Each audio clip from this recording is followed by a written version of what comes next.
செஞ்சுடுவாங்க. உங்களுக்கு தேவையான அனைத்து விஷயங்களும் நடக்கும்னு நாங்க சொல்லியிருக்கோம். அதாவது வேலை தேடிக் கொண்டிருப்பவர்கள் வேலை தேடினால் வேலை தானாக கிடைக்கும். எந்த வேலை? என்னுடைய வாழ்வாதாரத்தை உயர்த்திக்கிறதுக்கு எனக்கு ஒரு தொழில் வேணும்னு தேடுறவங்க முருகப்பெருமானுடைய வேலை தேடினால் வேலை தானாகவே கிடைக்கும். எனக்கு உடல் நலத்துல கோளாறுகள் இருக்குன்னு சொல்லக்கூடியவங்க முருகப்பெருமானை நாடினால் உடல் நல கோளாறுகள் அனைத்தும் சரியாகும். பழனியில் இருக்கக்கூடிய முருகப்பெருமான் ஆண்டி கோலத்துல இருப்பார். எல்லாரும் நினைப்பாங்க ஆண்டி கோலத்துல கூடிய முருகப்பெருமானை தரிசனம் பண்ணோம்னா நம்ம ஆண்டியாகி போயிடும் அப்படின்னு. இவ்வளவு பெரிய உருவச்சிலையை செய்த போகர் பெருமானுக்கு ஒரு சின்ன கிரீடம் வைக்க தெரியாதா?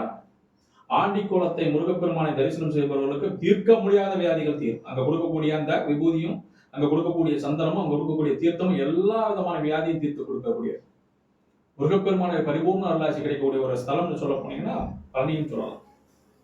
இப்ப நிலம் சார்ந்த விஷயமாகட்டும் அனைத்து விதமான விஷயங்களுக்கும் மிகப்பெரிய தீர்வு தரக்கூடிய பல கோடி ரூபாய் சொத்துள்ள நிலத்தை என்னால விற்க முடியல, திருவாபுரி முருகனை போய் தரிசனம் பண்ணுங்க, வித்து போயிடும்ன்றாங்க. அப்ப நிலம் சார்ந்த எல்லா விதமானத்துக்கும் தீர்வு தரக்கூடியவர் அவரு, ரத்தம் சார்ந்த எல்லா விதமான விஷயங்களுக்கும் தீர்வு தரக்கூடியவர். அதே மாதிரி பாத்தீங்க அப்படின்னா இங்க நம்ம வைத்தீஸ்வரன் கோயில்ல வைத்தியநாதராக இருந்து அருள் பாலிக்கிறார். தீராத வியாதி, வாழ்நாள் முழுதும் வியாதி, எப்ப பார்த்தாலும் மருந்து மாத்திரை எடுக்கக்கூடியவங்க எல்லாம் கூட இந்த தை மாதத்துல போய் அவர் வழிபாடு செஞ்சுட்டு வந்தீங்க அப்படின்னா மிகப்பெரிய நோய் நிவர்த்தி ஸ்தலமாக இருக்கும். டாக்டராலேயே கண்டுபிடிக்க முடியாத வியாதிகள்லாம் தீர்த்து கொடுக்கக்கூடியவர் தான் முருகப்பெருமான். அப்படி முருகப்பெருமானுடைய அற்புதங்களை சொல்ல போனோம்னு சொல்லிக்கிட்டே இருக்கும். எதுக்குதான் அவர் வந்து சம்பந்தம் இல்லாதவராக? எல்லா சப்ஜெக்டும் சம்பந்தம் இருக்கு. காலையில தூங்கி எந்திரிச்சு திரும்ப தூங்குற வரலாம் எல்லா நேரங்களிலும் எல்லா இடங்களிலும் அவரோட அருளாசி இருந்துகிட்டே தான் இருக்கு. நமக்கு தெரிகிறது நிறைய விஷயங்கள் வந்து நம்ம பார்த்திருக்கோம். இப்ப நீங்க ஒரு மழை பெய்யுதுன்னு வச்சுக்கோங்க, சாதாரண ஒரு மழை பெய்யுதுன்னா அந்த மலைக்கு ஒதுங்குனீங்கன்னா அந்த கொடைக்கு மேல பாத்தீங்க அப்படின்னா அது இருக்கக்கூடிய ஒரு கடையை பாத்தீங்கன்னா முருகன் துணைன்னு போட்டிருப்பான்.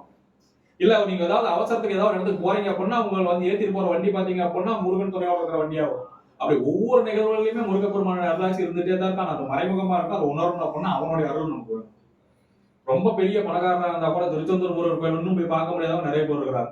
திருப்பரங்குன்றம் முருகத்தை போய் பார்க்க முடியாதவங்க எவ்வளவு பேர் இருக்காரு. குடும்பத்துல எப்ப பார்த்தாலும் சண்டை பிரச்சனை வந்துகிட்டே இருக்குது. எங்களுக்கு குடும்பத்துல நிம்மதியா இல்லையா? பழமுதிர்ச்சோறு முருகனை போய் பாருங்க. எல்லாத்துலயும் சிக்கலா இருக்குதா? அன்னைக்கு இருக்கும் அங்கேயே இருந்து பள்ளியறை பூஜை பாருங்க. முருகப்பெருமான நீங்க எந்த ரூபத்துல தரிசனம் பண்ணீங்கன்னா உங்களுக்கு வெற்றி மேல வெற்றி தான். வெற்றி இல்லாத சப்ஜெக்ட் எதுவுமே இல்லை. அவரை தொட்டீங்கன்னா நீங்க எந்த இடத்துலயுமே கெட்டு போக மாட்டீங்க.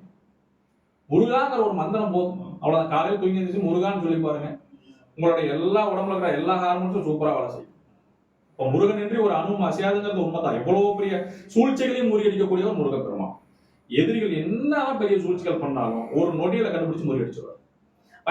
கிரகங்களால பாதிக்கப்பட்ட அப்படின்னு போனீங்கன்னா எல்லா கிரகங்களையும் கண்ட்ரோல் வச்சிருக்கக்கூடிய அவருடைய பொற்பாதங்கள் எல்லாமே சமர்ப்பம். முருகப்பெருமானுடைய முகத்தை பார்த்தீங்கன்னாவே கர்மா தீர்ந்து போயிடும். அப்படிப்பட்ட அற்புதமான கடவுள் முருகப்பெருமான்.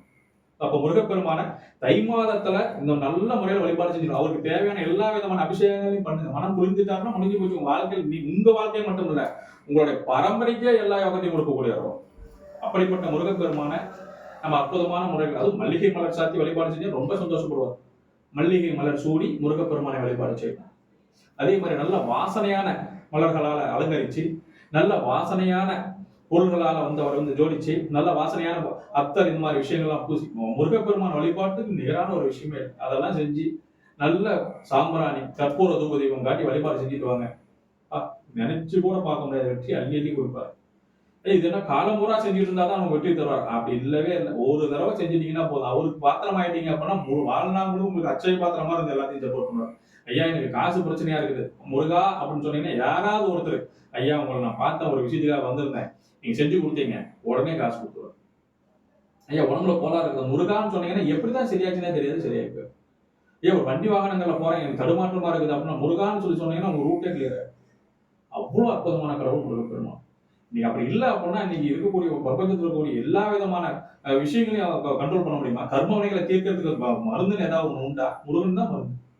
கர்மவினையினால மிகப்பெரிய துன்பங்கள் துயரங்கள் இருக்கக்கூடிய அத்தனை பேர் முருகப்பெருமான வழிபாடு செஞ்சுட்டாங்கன்னா மொத்த கர்மமே நிவர்த்தியாகும். இப்ப எல்லா விதத்திலையும் வெற்றியை தரக்கூடிய மிகப்பெரிய கடவுள் முருகப்பெருமான்.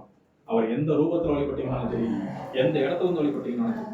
திருத்தணிகை முருகப்பெருமானுடைய அற்புதங்களை சொல்லணும்னா அது ஒரு நாள் ஃபுல்லா சொல்லியிருக்கோம். திருப்பரங்குன்றம் முருகப்பெருமானுடைய மகிமை சொல்லணும்னா அதெல்லாம் நாளே 10. திருச்செந்தூர் சொல்லவே முடியாது.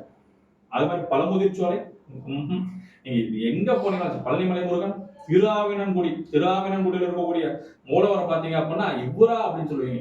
ஆனா மிகப்பெரிய சக்தி வாய்ந்தவர் திருவண்ணாமலை. ஞானமே எனக்கு சித்தியாகல, ஞானம் சித்திக்கல. எத்தனையோ குருமார்களை பார்த்துட்டேன், எத்தனையோ தெய்வங்களை வழிபாடு செஞ்சிருக்கேன். எனக்கு உண்டான ஞானம் எனக்கு கிடைக்கவே இல்லை. திருவாவணன் குடிக்கு போங்க, பாலாபிஷேகத்தை கொடுங்க. பாலாபிஷேகம் பண்ணி முடிச்சதுக்கப்புறம் அவங்க கொடுக்கக்கூடிய பாலை கொஞ்சம் வாங்கி குடிச்சிட்டு வாங்க, போதும். ஐயா 12 மாசமா என்னால போய் அவர் வழிபாடு செய்ய முடியலையா? தை மாசம் 1 மாசம் முழுசா பண்ணுங்க, போதும். வேற என்ன வேணும்? கல்யாணம் ஆகலையா? கல்யாணம் ஆகும். குழந்தை பாக்கியம் இல்லையா? குழந்தை பாக்கியம் உண்டாகும். தொழில தடுமாற்றமா இருக்கிற அற்புதமான தொழில் அமையும். நிறைய முதலீடு போட்டுட்டேன், லாபம் கிடைக்கல, முழு லாபமும் கிடைக்கும். இதுக்கு என்ன பெரிய மந்திரங்களா? இல்ல, முருகா, அவ்வளவுதான். முருகா முடிஞ்சு போச்சு. நம்மளுடைய வாழ்க்கையில் எல்லாத்துலயும் எல்லா விதமான வெற்றியும் உண்டாச்சு. இப்ப முருகான்னு சொல்லிட்டீங்கன்னா எல்லாமே வந்து கிடைச்சது. அது இந்த தை மாசத்துக்கு மிகப்பெரிய சிறப்பு. இப்ப முருகனுடைய பாதங்களை பிடிச்சிட்டீங்கன்னா போதும், வேற எதுவுமே தேவையில்லை. முருகப்பெருமானுக்கு நிகரான ஒரு ஆற்றல் ஈசனால மட்டும்தான் மறுபடியும் உருவாக்க முடியும். ஆனா ஒரு முறை உருவாக்கிட்டாரு, இந்த கலியுகம் முடியும் வரை முருகப்பெருமானுடைய பாதங்களை பிடிச்சீங்கன்னா போதும்.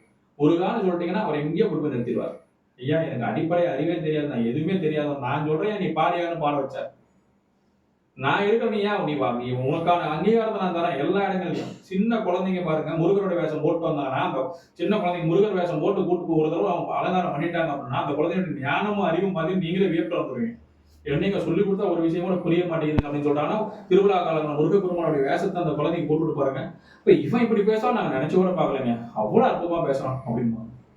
இப்ப எந்த இடத்துக்கு போனீங்கன்னாலும் சரி, முருகப்பெருமான் பணிவு அவருக்கு ரொம்ப தேவையான ஒரு விஷயம். பணிவு ஒரு சின்ன கடவுள் நம்ம நினைச்சிட கூடாது. பணிவுங்கிற ஒரு விஷயம் அவர்கிட்ட இருந்துச்சுன்னா துணிஞ்சு எந்த விஷயத்தினாலும் செய்யலாம். அந்த அளவுக்கு ஆற்றல் படைத்தவர் முருகப்பெருமான். அவருக்கு நிகரான ஒரு ஆற்றல் இந்த பிரபஞ்சத்துல இல்லைன்னு தான் நம்ம சொல்லணும். ஆனா அவர் இருக்கிற இடம் தெரியாது. ஆனா அவர் மனசுல இடம் முடிக்கிறதுங்கிறது சாதாரண